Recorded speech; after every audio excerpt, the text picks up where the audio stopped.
Said you never. Matthew, can you hear me? Yes. Can you hear me? My boy, how are you?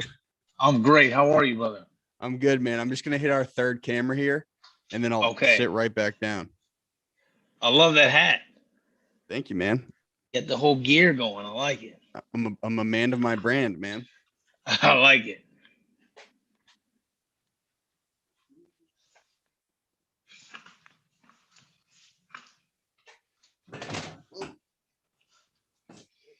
Thanks myself there. Hey, on the phone with me right now, I have one of our producers, Brendan. Brendan, say what's up to Matthew. Yeah, what's going on, Matthew? How you doing, sir? Can I just ask you a quick question? So I know 3 Patriots players now, right? Had conversations with 3 of you guys, with Ninkovich, Devlin, and you, and all you guys say, "Thank you, brother." It's like the signature. Is it code? It must be code. I don't know anyone else who calls each other brother. Like I know some you could say like, "What's up, brother?" or like, "What's up, boy?" But brother. We do it all the time. If you didn't point that out, I don't think I would have. I don't think I would have realized it. We do it all the time. It's like a locker room thing. You guys just say it, my brother. I feel like I did it even more with James and Rob for sure. So funny, man. And then like man. even in text, you guys text out brother. It's not even bro. Well, anyway, man, I'm Conor, dude. I'm glad we finally met. Yeah, likewise, Conor. I appreciate it. Thanks for having me. 100%. Before we move on, can you just give a quick synopsis of who you are and what you do? Yes, I'm Matthew Slater and special teams captain for the New England Patriots. I consider myself one of the most fortunate men alive to be doing what I've been doing for the last 13 years. I've been a part of the greatest organization in sports with some of the best people in sports, and had the time of my life. So proud to be a Patriot, proud to represent New England. Thankful for everything I've experienced there. Now, when we were talking on the phone, you said you had a big grill planned for Saturday. What'd you end up whipping up? So I went with some St. Louis ribs. Do the 3-2-1 method. So smoke them for 3 hours, wrap them for 2 hours in foil with brown sugar, apple juice, honey, and butter, and then you sauce them and put them back on for an hour. Now, the real like smoking experts, they don't like the wrap method, but I'm an amateur, so I use the wrap method. But I enjoy some nice barbecue from time to time. Wait, can you elaborate? So you put the ribs on your Traeger, correct? For 3 hours. On my Traeger. 3 hours, 180, just get a good smoke flavor in there. You don't want to over smoke it and dry it out. So that's why I go ahead and wrap it, which also helps the cooks speed up a little bit. So then I take it off after 3 hours at 180, turn the grill to 225, get like 2 aluminum foil, brown sugar on top, honey on top, butter, some apple juice in there, wrap it up tight, on for 2 hours at 225, and then take it off after 2 hours, put whatever barbecue sauce you put it back on for an hour, and you're in business. Now, have you ever thought of like maybe firing up your own barbecue sauce? You got the clout to do it, right? You can dabble a little bit, but I don't think I'm there yet. I know a guy like Big Vince Wolford. He was like the grill master. I'd like to see somebody like that do a barbecue sauce. I still consider myself an amateur. I'm still getting into this thing a little bit, but it's a lot of fun. Well, I was telling all my friends when I was like, yeah, I got Matthew Slater coming on the podcast. We were on the phone. I was like, hey, what relevant episodes do you want me to send you?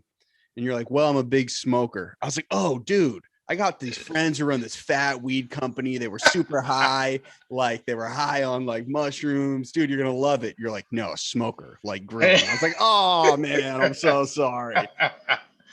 No problem. No problem at all. Well, so I had asked Rob, I was like, Rob, what what's something you think I should ask Matthew about? He was like, dude, I've never met anyone so devoted to his faith. Can you kind of talk about like kind of maybe growing up a Christian and like how that's played a role in your success as a football player? It was huge for me. I think for me, it all started at home. I think the environment that you come from is so important in a good way or a bad way. And I think, I grew up in a very loving home, and my exposure to faith was a positive one. A lot of times you hear kids, they grew up in homes where faith was important, but they had a negative experience. And I think for me, the authenticity that my parents had as they walked out their faith really rubbed off on me. And, I think in my life, my father has been someone I've always looked up to. I wanted to be just like him. And to see him handle himself after playing 20 years in the National Football League, he always had great perspective on life. And I think he found that perspective through his faith. I think he found, a deeper sense of purpose, deeper sense of community, deeper sense of commitment to his family. And the vehicle for that was his faith in Christ. So that was something that he shared with me at a very young age. But I think there was a journey, right, for me to have to own it myself. I mean, you can't just do something because your parents do it. You have to find who you are, and you have to find, for me. And I think certainly from the time, probably from the time I was in like seventh grade all the way until now, kind of been on that journey. And what I found, the same things that I think a lot of people find in faith. I think, purpose, meaning, I think a sense of peace and hope that it gives me. And it's been the best thing that's ever happened to me. And it allows me to see the world through a great set of lenses in my mind. And, I'm just so thankful that my parents exposed it to me. I'm thankful for everything that, Christ has done for me, my relationship with him. And certainly you mentioned football. I think, football is a tough sport to be a part of. There's so many unknowns, right? They're just, injury, making the team, contract situations, friends coming and going. And I think my faith has really helped me navigate that. Just having that, I'm someone that believes that everything happens for a reason, whether good or bad. And then there's purpose behind everything. So I think that's really helped me navigate fear. It's helped me navigate my personal life as I, try to lead a family, wife and 3 kids under 5. You need a lot of faith. Raising 3 kids under 5 in a pandemic is straight chaos. But it's something that has really given me a foundation to everything that I do in this life. And, I couldn't imagine living life without my faith. Now, growing up, so when you kind of caught the Christian hook, 7th grade, were you going to church a couple times a week? Were you praying regularly? How did you kind of ease into it? Yeah, for us, like church was a big part of everyday life. My parents are from Mississippi, grew up Baptist. So like they were at church all week. Like I remember my grandfather, they lived walking distance from the church. He was in the choir. He was, an elder. He was doing this. So they were at church like every day. So for us, we were at church probably 3 days a week, not as much as my parents were. But, and time of reflection and reading the Bible. And, I was in the choir as a kid, even though I can't sing a lick.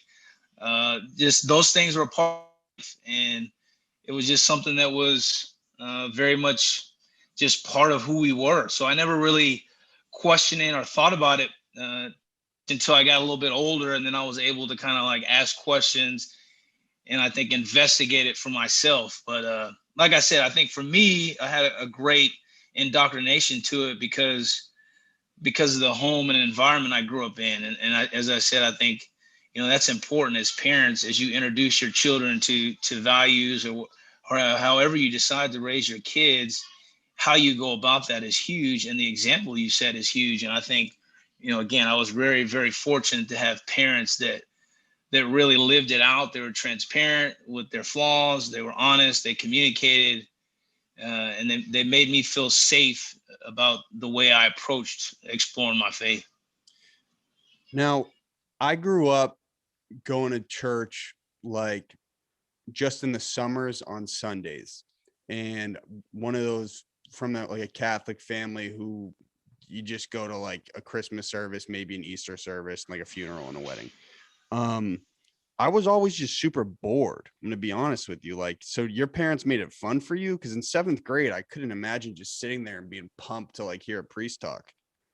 Yeah, I think my dad's a great storyteller, and he did a great job of, I think, painting a picture of what his life was like with faith and without faith. He did a great job of like making the Bible come alive when he'd read it to us at night. I mean, it was exciting. We looked forward to it. And I think I was really fortunate. Again, you hear people and their experiences with church, they're all different, right? But I was really fortunate to be in a place where the genuine, you always hear hypocrisy being an issue in church.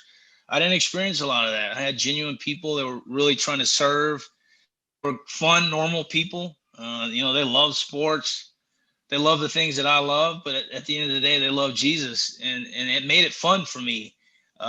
We had great youth ministry. Pastors were a lot of fun. We did a lot of things. So, it wasn't really like super strict like Southern Baptist. It was, but it wasn't super liberal either. It was just, hey, we're people living life, trying to figure it out. We're gonna have fun doing this together. They kept a lot of activities going, and they just engaged children. They did a great job of that. Now, I could be totally wrong, but at least in like my bubble. So I went to Providence College, which is a Catholic school. And even at my school, there was just a small bubble of people who were disciplined when it came to being a Christian. In my generation, at least, I feel like there's less retention for people. I'm 25, for people my age to show up to church regularly. Do you feel that way whatsoever? You feel like there's been like a drop off generationally? Yeah, definitely. It's funny you said. I've had this conversation with a lot of friends of mine that are pastors around my age, some a little bit younger, some a little bit older, and it seems like the youth nowadays are kind of going in a different direction. Maybe they grew up in church, or maybe they were never exposed to it, and for whatever reason, they've been soured on church, or it's just not important, or it's inconvenient. Whatever the reason may be, I do get that feeling. But I think that faith is one of those things that, it does take some investigative work, right? Like I would never want anyone just to believe something just because believe it. I think that you should investigate it. And I think now, we just have access to so many different things. People, if you want to get into this thing away on a computer screen or on phone, it's a Google search away. So I think all those things kind of contribute to young people and their interest in faith. I also think that the more you learn, I think in a way that can kind of be a deterrent. The more knowledge you accumulate, it's kind of like, well, I figured out this kind of way of thinking for myself, and that's how I'm going to do it. And that's, what, again, I mean, everyone's got to make a choice that they feel like is right for them. And again, I would always say you should investigate these things. Don't just do it because you got to do it. That's how faith should be done. I think it's something that you should pursue, investigate. And if you feel like, hey, this is something that I can align myself with, then do it. If not, you got to find your own path and figure out kind of what's going to work for you. Now, you're a Baptist? So we go to, non-denominational. So Okay. our church was kind of like a standalone church. The pastor there had a Baptist background. He went to a Baptist seminary, but we didn't have any ties to the Baptist church. Now, I asked that because in a lot of Christian faiths, damn, I'm getting deep. I haven't had a religious talk in a long time here, man. This is awesome. Dude, Pastor Slater, my guy. In a lot of Christian faiths, there's the thought of predestination, like destiny and God choosing your path for you. Is that something you personally believe in? Yeah, that's a great question. That's one that's tough to navigate, right? It's because you think about man and you think about free will, and certainly I think that that's something as humanity that we we like. Like we like to be able to have free will and fancy that we have choices in all the things that we do. Uh, Obviously there are, you think about Calvinists and sects of or denominations of Christianity, predestination is big for them. I think that's something that I'm still in the process of trying to gain better understanding. Certainly I have a belief in a God that, nothing is outside of his understanding or knowledge or awareness. He understands and knows all. That is my personal belief. So, that being said, it's like, well, how do you sort that out as it relates to predestination? There's certainly scriptures in the Bible that would lead you to believe that that's something that exists, but I'd say that's one that I'm still in the process of sorting out, and that's the beauty of faith. I don't think you ever arrive at a place where you feel like you have a full understanding of your faith. I think it's a constant investigation. But that's one that's tough for a lot of people, because you feel like, well, man, certain things that go on in the world, bad things that happen, was a God who cared. Why would he allow these things to be predestined or happen? And I think that can be a hang up for some folks, and leave them with a lot of questions. So, I'd say in that category, put me in the still searching. Well, it's an interesting question for you too, at least, because you've had a career like nobody else. There must be like times along the way in your Patriots career where you're like, this seems like hyper real. This seems like somebody really pushed me along this path. Do you ever feel that way?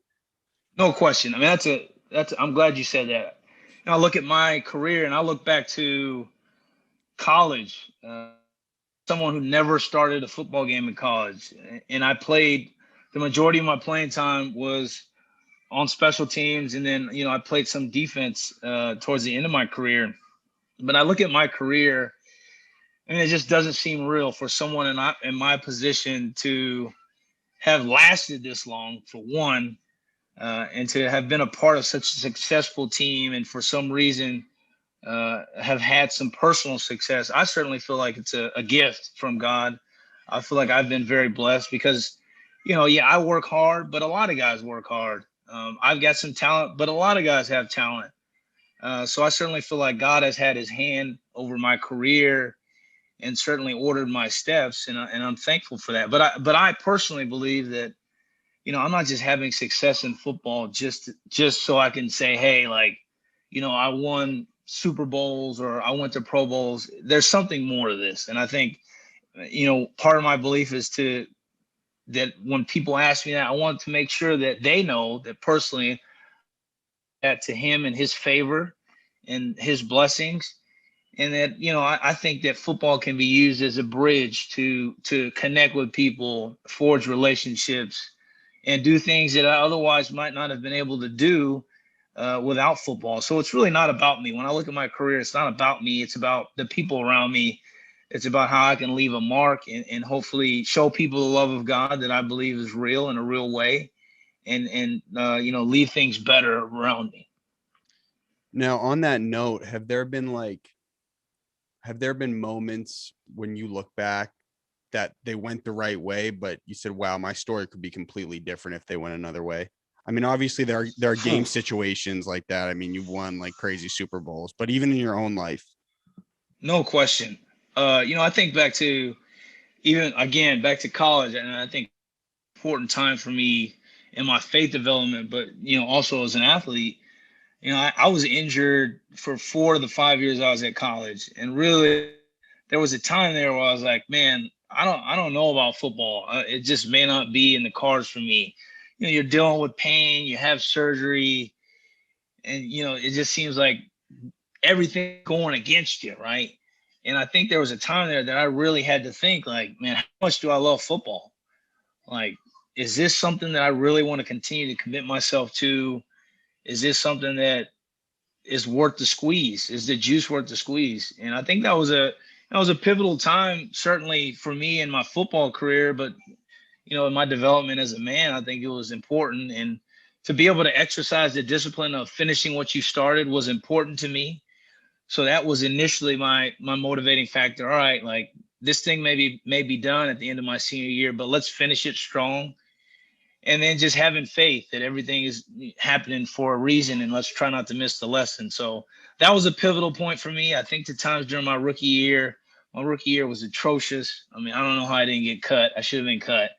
And just like trying to endure through that, struggles on the football field, struggles off the football field, just dealing with confidence issues and things like that. So there definitely been pivotal moments that I feel like if they had gone the other way, who knows where I'd be right now.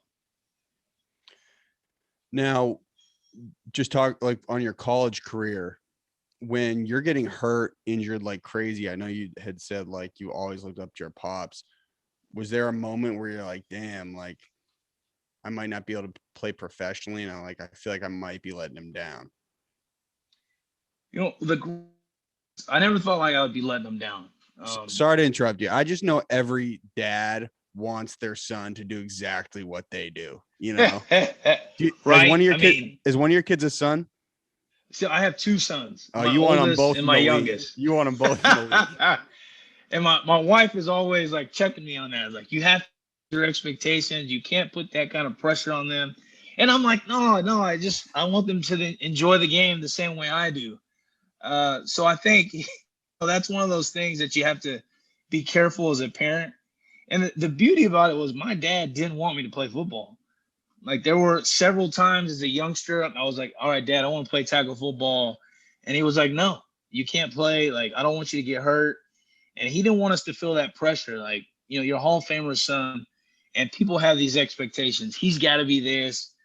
Like, they'd look at me and they'd be like, you're not bigger. Like, your dad's 6'4", 300 pounds, and you're, 200. Like, what are we doing? What? You're not Jackie Slater, son. So I had to deal with that. Yes. I got it from my mom, so I always tell people I got that from my mom. But I think like navigating that young age helped me, so that by the time I was in college, that wasn't really a concern, letting down my dad.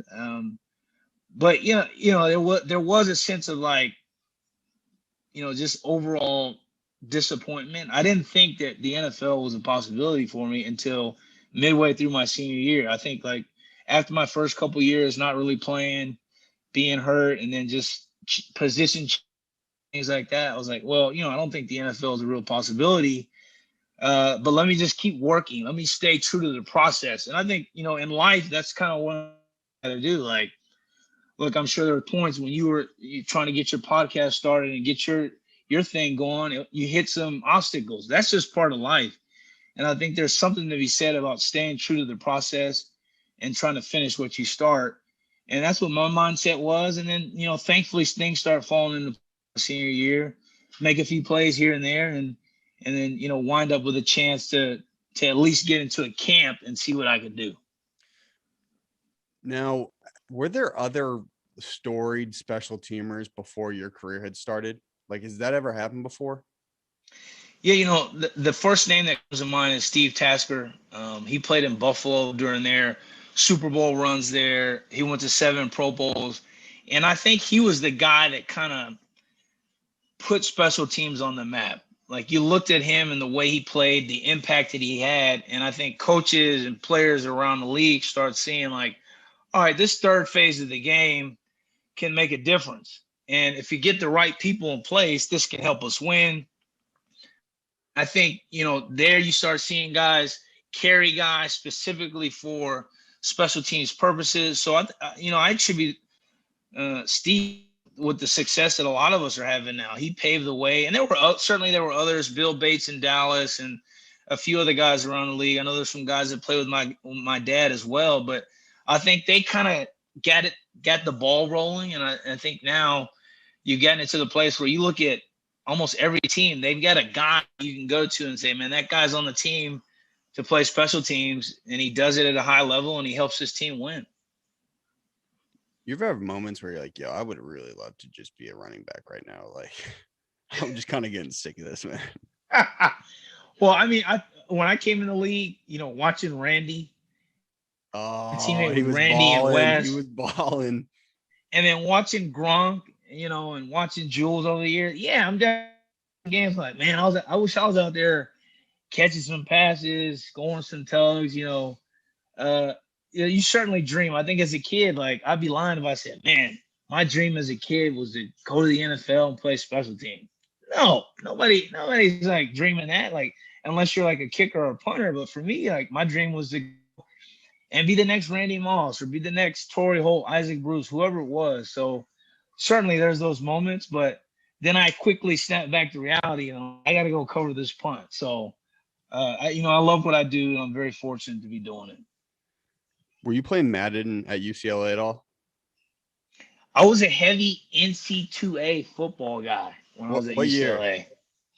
So it would have been like 04, 05, right in there. So I played way too many video games in college. Wait, so when you were playing NCAA football, you were playing the game as well? Yeah. You were playing with yourself, weren't you? I mean, we used to have some competitive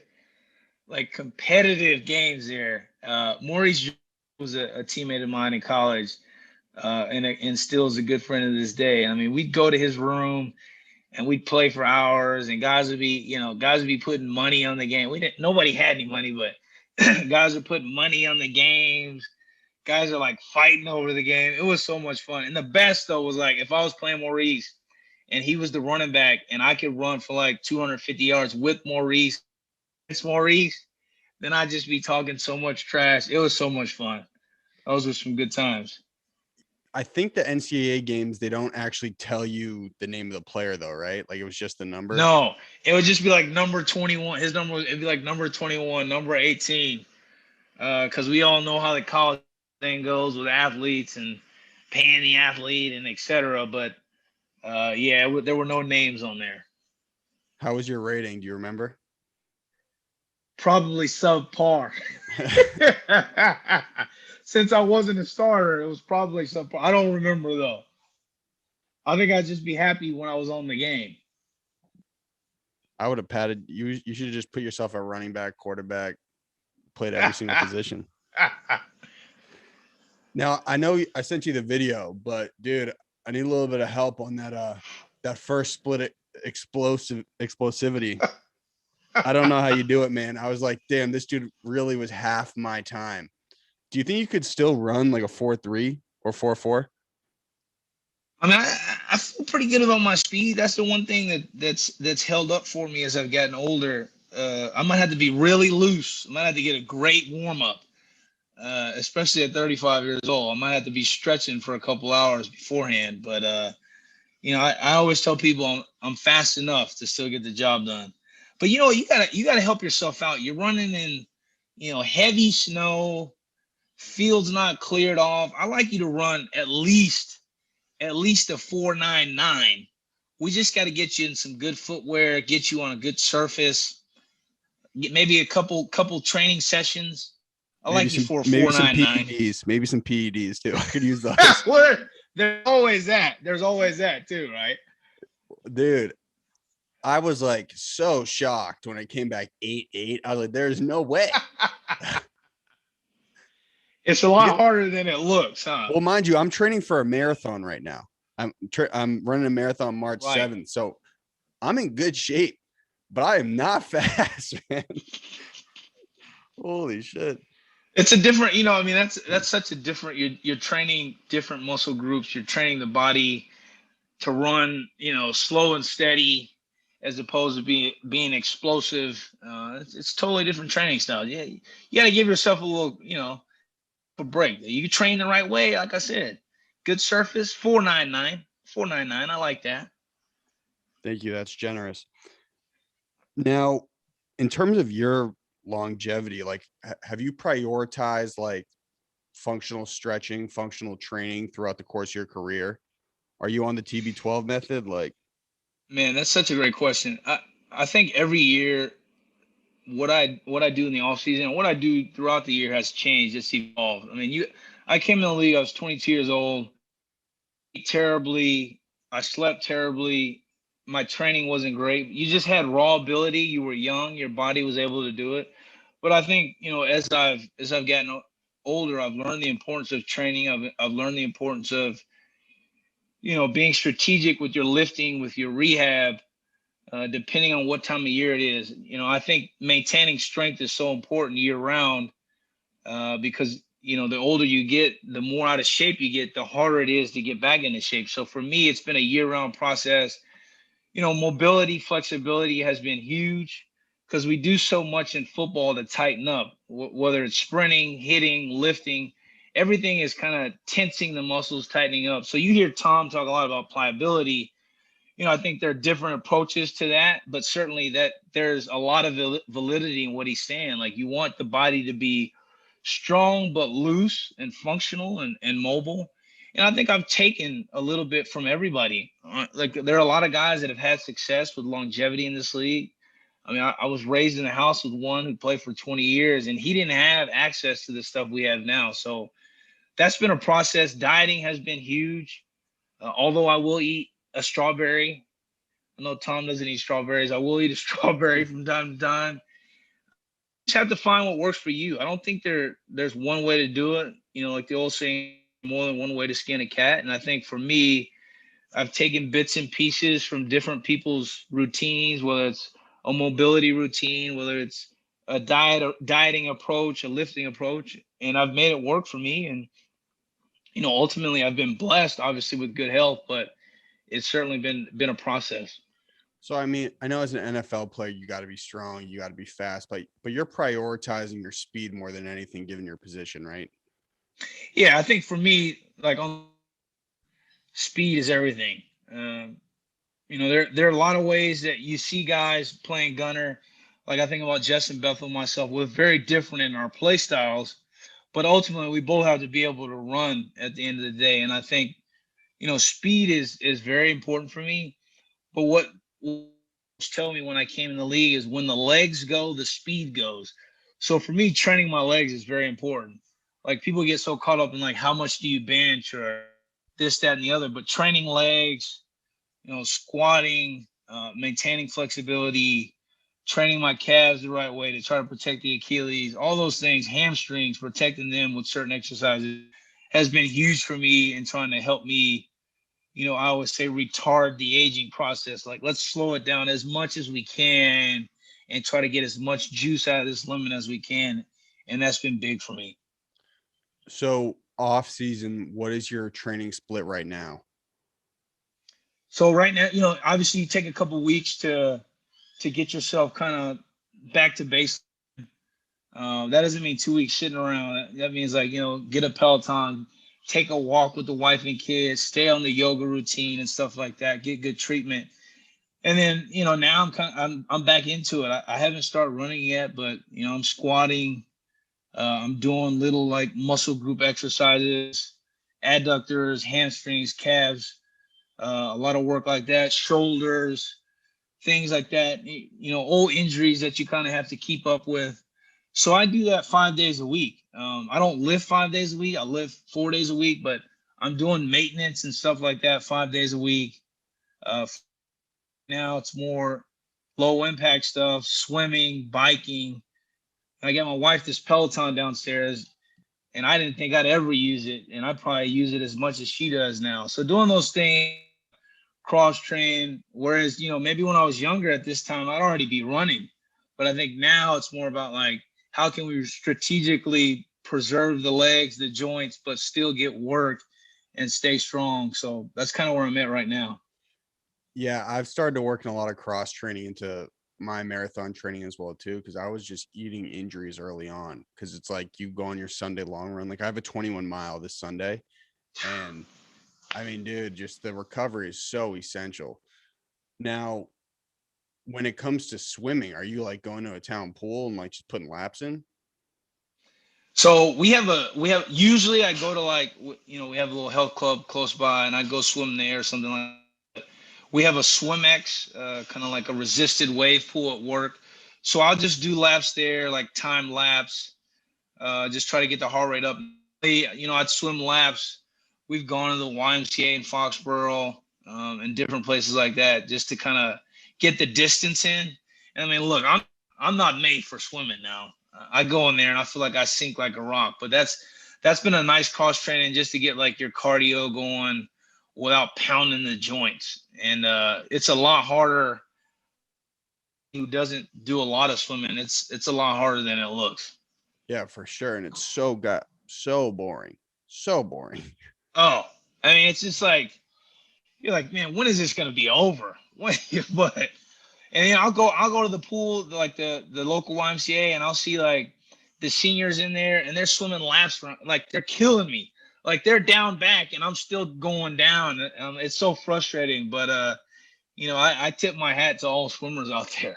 Yeah, this is just for anyone listening or tuning in. The YMCA pools are essentially just a retirement home. You're gonna be the youngest in there. Trust me. They're getting their work in though. They're still getting their work in. Dude, I was so bored with swimming. I bought these expensive underwater headphones, and they just did not work. And I was like, all right, man, this is just brutal.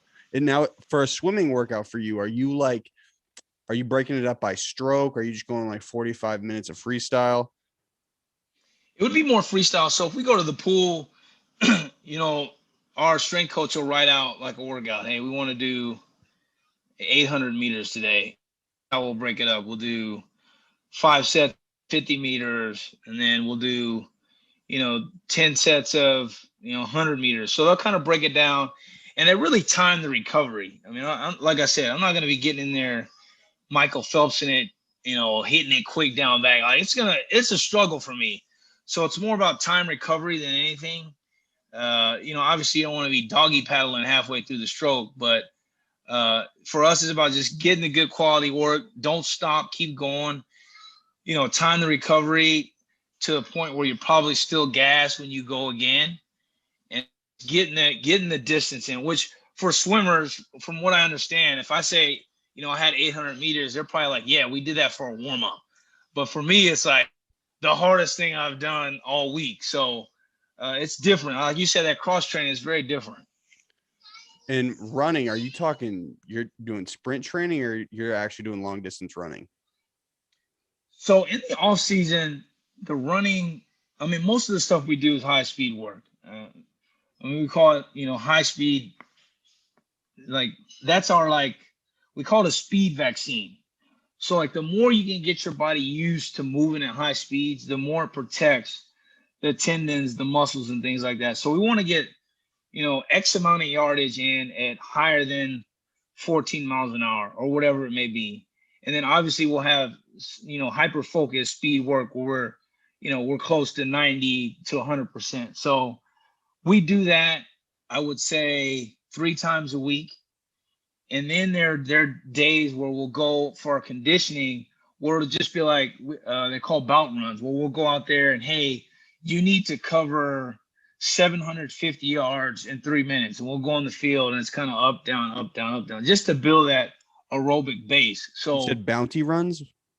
Bout runs. Bout runs. They call them bout runs. 3-minute runs, like, almost like you're fighting a bout and the rounds are 3 minutes each. So those I hate because I'm not built to run long distance. I'm built for it's a lot of recovery, short sprint again. But I think it's good for that aerobic just to get like your legs underneath you, get your lungs, your body acclimated to running. So that's stuff that we do in the off season. And I think in season, everything we do is pretty like football specific. Whether it's positional work where you're sprinting, decelerating, changing direction. That's usually what we do, in season and out of season, and then sprinkling that long distance stuff in during the off season. No, I'm sure you've started to get this question so much about retirement. You probably want to punch everyone in the face who brings it up. It's like, dude, just shut up. But let's say you retire when you're like 55, right? I'd love for you to play forever, man. It'd be awesome. I appreciate that. Have you thought of like shifting into some other type of sport or training or competition post football? Me about this all the time. She's like, you're gonna need an outlet because I was gonna say you'd be so bored. I'm very competitive, and you hear guys say this. I think all guys that are super competitive, right? And they need some kind of outlet, that competitive release. So I think for me, I'm gonna have to find something. I don't know what it's gonna be, but I think one of the things I love most about football is competing. I love that. What's one of the things I love most about sports in general? Just lining up out there. It's you against the other guy. Let's see who can get their job done. And then ultimately, let's see what team is going to be more successful. So for me, I'm going to have to find a way to do that. I noticed, this offseason, I was coaching my son's soccer team before the pandemic. Now, this was like when he was 3 at the time. And I'm like, feel my blood boiling. Like, I'm ready to start yelling. I'm ready, like, you guys got to lock in here. And I'm like, wait, these kids are 3 years old. Like, you need to calm yourself down. So I don't know that coaching kids sports is going to be my forte because I'm a little too competitive. But I think once my kids get older, I'd like to help out, maybe coach their teams, and then ultimately, find something that's competitive where I can kind of get that release and get a good headspace and go out and compete in some form or fashion. Yeah, I wonder if like maybe you want to get into an Ironman or something like that if you already have the swim training. And I'll tell you, the Ironman would be great if it wasn't for the long bike ride, the long swim, and the long run. So in other words, the Ironman is not for me. I have so much respect for those athletes. I mean, you just talk about mental toughness to be able to put your body through something like that and to train for something like that. It's unbelievable. I used to train at a place in California where there were a lot of Ironman folks training. And I mean, these people were nuts. I mean, they have all kinds of injuries and they just find a way to push through it. I mean, I have so much respect for them, but I don't think you're going to catch me doing one of those. It's insane. Like they devote on a Saturday or Sunday in the peak of their training, like 7 hours of training in a day. It's crazy. That's unbelievable. I don't know how they do it. Like imagine just sitting on a bike for 7 hours. Not happening. I know you could be grilling, dude. You could be doing your 3, 2, 1. I can have some ribs on. I mean, you want 7 hours of training, eat ribs. I think that's an easy choice. Now, one of our producers had a really good question, Brendan. He said, was it when you became a captain, was it an adjustment of like commanding the respect of other Patriots players because Tom was the other captain? Was that tough for you, or like how did you guys sort that out? How does that normally work? Yeah, that's a great question. It's tough. I mean, obviously you come to a team established with so many established players, and a player like Tom, finding your can be challenging. And I think, leadership is a tricky thing. You have great leadership, it can really be an amazing thing. If you have bad leadership, it can really go in the other direction. So I think for me, those first few years sitting in the room with Tom, trying to lead with Tom, it was very difficult to like know when exactly to speak up, how to do it. But Tom made it easy. I mean, he made everyone in the building comfortable being themselves, and he allowed people to excel in their roles. He gave everyone, I think, kind of equal ground to stand on, and that was great for me. I was so blown away by the way he carried himself, by the way he encouraged me to lead and to find my voice. And I think he played a big part in that for me personally, my development as a player, but as a leader. I mean, Tom played a huge role in that. And then ultimately, at the end of the day, it was my job to lead guys and do what I could, which started with me doing my job. But it was Tom's team, right? I mean, at the end of the day, we were all looking to him to the final word, to final say on whatever it was. And we knew that he was going to, make things happen and lead us in the right way. So, I consider myself very fortunate to have learned from someone like him, have learned from a Vince Wilfork, a Logan Mankins, a Gerard Mayo, some tremendous leaders over my time here in New England. Now, has it been an adjustment now that you're the big vet? Yes and no. Dude, I got to be honest. Like, it's so weird because I'm sure people talk about your career like you've been playing for 13 years, you're a veteran, but like you look like you're 21, dude. I appreciate that. Was it a big adjustment? It was, because I think, again, for 12 years of my career, you always had someone else to look to, right? If something was going wrong and people were coming to you for answers, certainly you try to give them those answers. But if you ever stumped, or if there was ever a situation that came up that you had been presented with, you always had someone else in the locker room that you can go to who was older than you, who had experienced and done it all. So this year was a little bit different. And I think, obviously with Tom's departure, it kind of led to a culture shift. Like, we got to find a new identity, got to do this in a different way. Obviously, our core principles will be the same, but what does this look like, and how do we do it? And I think, being able to have a guy like Devin McCourty in there, Jason McCourty, guys like David Andrews, those of us who have kind of been with Tom, learned a lot from Coach Belichick. We tried our best to step up and the right way. It was just a challenging year, I think, with COVID, with new guys coming in, it was challenging in a lot of ways. And certainly we're all disappointed with the outcome. But I hope that my hope is that everyone learned and grew on a personal level this year. And I think that's going to benefit us down the road. Teams lose sometimes, man. Teams lose. That's the way it goes. I know. Right? Has it just been like, has any like Patriots fan just like giving you a side eye, like any weird interactions? It was all love last year, and now it's just like, dude, what's wrong? Thankfully, I haven't had any negative encounters. It's funny, like some of the neighbors sometimes will be like, you guys got to get it going. I'm like, yeah, I know, we're trying.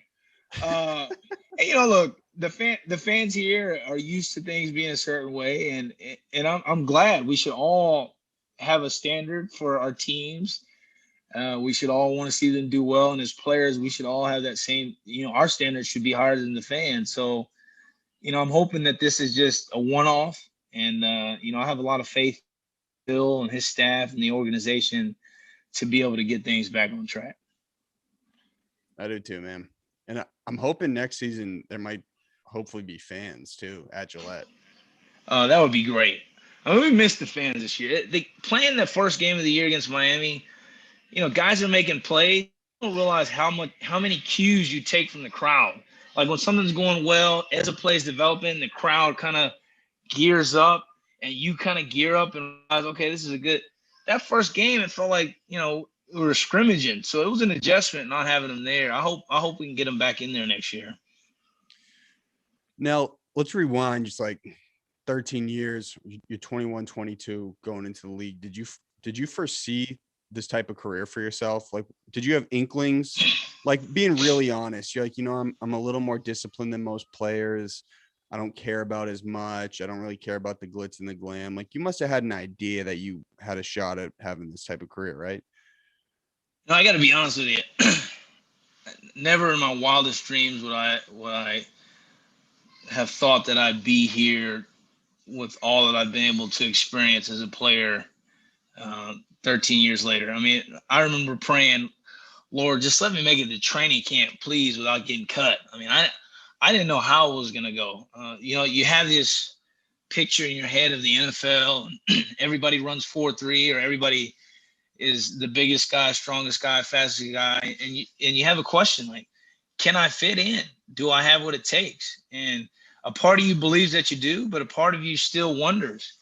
And I think coming in here to a team who had been undefeated the year before until the Super Bowl, you're thinking, man, this is going to be one of the hardest clubs in football to make.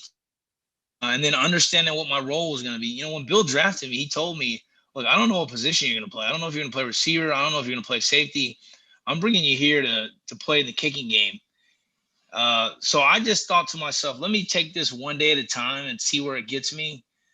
I had some ambitious goals, but not shared outside of my house. I just wanted to go in there and see if I had what it took to play in the NFL. And, to look back 13 years on all that has happened, all the great memories, all the great teammates, certainly some of the really cool accolades. I just feel very blessed. Like I was telling you earlier with my faith, I feel like God has really shown me a lot of favor, unmerited. I just kind of try to keep my head down, remain humble, and keep working. And it's really brought me some cool things along the way. I mean, dude, you're a Super Bowl champion. Not many people can say that. That's awesome. Man, three times. I apologize. Hey, you said you were being humble. You were being humble. Now, so this off season now, you're just training. You go on trips. Like, what do you do?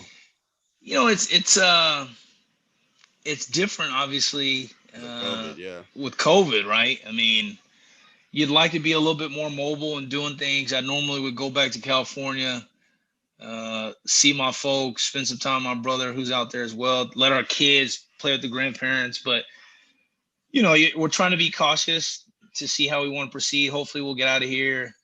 My wife would love to get on the vacation. She's been quarantined with 3 kids for a year almost. So we'll see. We'll kind of play it by ear, see how things go as the off season unfolds. Now, how old you son? 5? Yeah, my oldest Jeremiah is 5. Hannah, she's 3, and then Noah, my other son's like 17 months, like 1.5. Okay, so I'd ask Rob a similar question. So when they get to be like 12, 13, 14, and they start playing sports, who are you going to like? Who's the first person you're going to tell them that you tackled, like that you're most pumped about? Ooh, Or a play? that is Ninkovich, great question. Brendan, who did Rob say? Oh, he said Peyton Manning. He's like, I would tell him Peyton Manning. That's a good one from him. For me, who would it be? I mean, there have been some really good players, some really good returners that I've played against. You know what? I might tell them, and this wasn't even a special teams tackle. I got a chance to play 2011 for 3 games, and I mean that year was a struggle. I mean, we had every able body played on defense that year, but I tackled Reggie Wayne in a game, and I remember thinking to myself like, man, this guy's going to be a future Hall of Famer. Like I'm on the same field as this caliber. I think I've had several moments like that.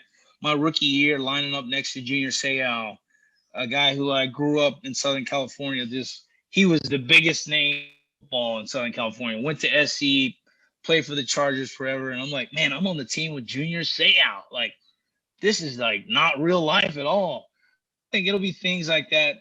Obviously playing with Tom and Randy, the conversations we've had and the experiences. I can't wait to share those with my kids. My son, who's 5, is already into football, so he'll be eating that stuff up. I know, but you're not pressuring him, right? I'm not pressuring. Well, if he wants to be a dentist, if he wants to be a salesman, whatever he wants to do, I want to support my son. But certainly, if he wants to play football, you'll support it. I'll support that as well. Well, with that, like a lot of parents are a little more on the fence about having their kids play football now because of like concussions. Right. You think the sport's shifting? Like, does that worry you at all? I do. I'm not sure what this game is going to look like 20, 30 years from now. It's already changed a ton from the time my dad played, or even from the time that I first started playing in this league. So it makes you wonder where the game is going to be in the future. I know that youth participation is down across the nation, and I personally don't believe young kids my son's age need to be playing tackle football. I didn't play until I got to high school. I don't think it's an absolute necessity, but I don't think the game is going to go extinct. I think the game will continue to evolve. It's such a great game. It teaches you so much about life, in my opinion, that, hard work, discipline, learning to work with others. Goes on. There's so many great things that football brings. Understanding that are involved. It'll be interesting. We'll have to monitor it. It certainly won't look like it looks now 20 years from now, but hopefully they're still playing it. Hey, B, you want to ask Matthew a question? Yeah, sure. So we've asked James and Rob this question too, but what was your most gratifying Super Bowl win?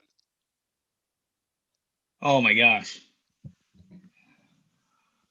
I mean, it's hard. It's hard to pick one. But I think for me, the one in 14, in a lot of ways, Seahawks? The Seahawks one.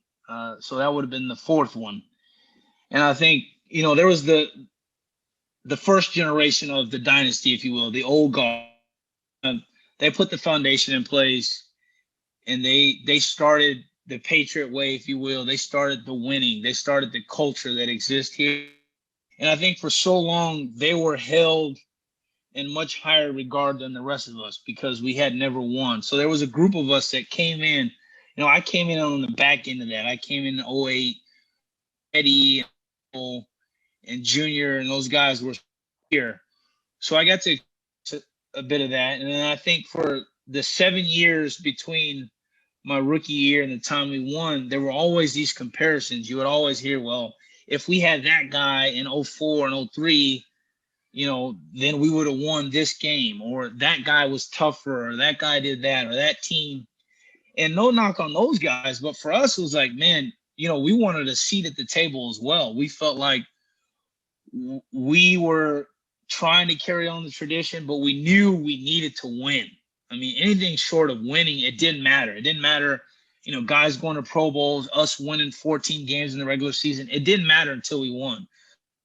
In that game in 14, in my mind, it felt like I'm a Patriot. Like now I'm a Patriot because now I've won a championship. Until you win a championship, you can't be really associated with the Patriots. And that's just the way that I thought. So that to win that game in 14, it really meant a lot to me personally, because I feel like for a big group of us, Edelman, McCourty, Gronkowski, the list goes on. There were a number of guys that had been on that team for a while, that it meant a lot to us to win, and to win the game the way that we did, just in dramatic fashion. It was really, really gratifying. And for me, it felt like, okay, like they can never say that we didn't win. And then obviously to go on and match what that old guard did has been tremendous as well. But that first one was very gratifying. Now, when you saw them drop back to pass, Russell Wilson drop back to pass, like when you were watching, were you like, I can't believe this, or did it happen so fast? Was time? It happened so fast. We're all thinking the same thing. Like, Marshawn is running the ball. The guy's a monster out there. Like, can't get him down. He's running over people. So you're thinking, man, we're going to have to find a way to tackle him. And then you see Russell drop back, and it's like, man, they're passing. But you never in your mind think, like, we're going to get him on the goal line. And it just happened so fast. I think it took a while for me to process, like, oh, Malcolm intercepted it. Oh, we're going to win the game. Like, it was like a delayed, like, oh, we're about to win. But that's one of those plays I'll never forget. And, you've heard people talk about how it happened in practice. It did happen in practice. And for it to unfold that way in the game, and you couldn't draw it up to happen like that. Dude, it was awesome to watch. Oh, so much fun. So much fun. Well, hey, man, I had a blast. Thank you so much.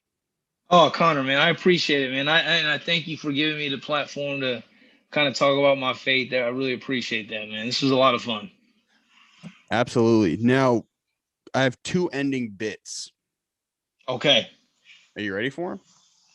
I think. Let's see. Well, one, you want to see what I look like without a hat? Yeah. What we got? Yeah. Oh, there we go. I got the Rick Pitino slicky, baby.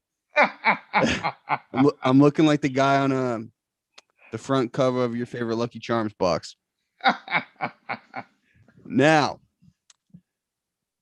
one, my goal with this podcast has eternally been, I wanted to just meet a bunch of people in the city, because I wanted to make a Boston-based movie and put it in theaters all over the city and for everyone to enjoy it.